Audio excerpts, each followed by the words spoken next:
মান ক্বারাআল কুরআনা ফাস্তাযহারাহু ফাআহাল্লা হালালাহু ওয়া হাররামা হারামাহু আদখালাহুল্লাহুল জান্নাহ।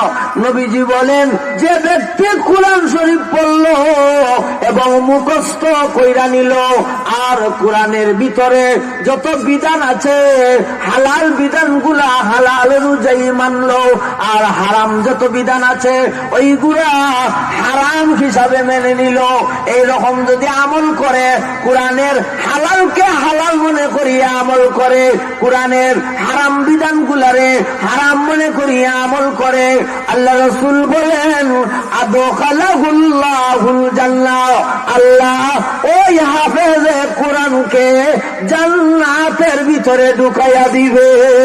সুবহানাল্লাহ।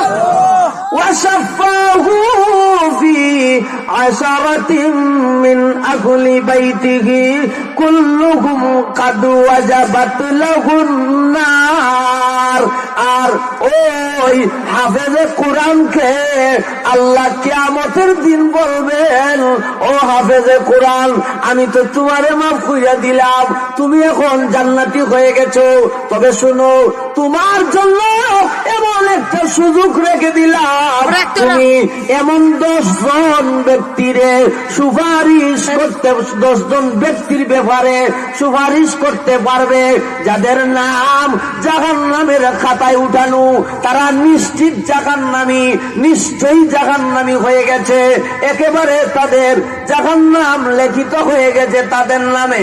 ওই সমস্ত 10 জন ব্যক্তিকে সুপারিশ কইরা জাহান্নাম থেকে বাঁচাইয়া জান্নাতে ঢুকানির পারমিশন দিয়ে দিলাম।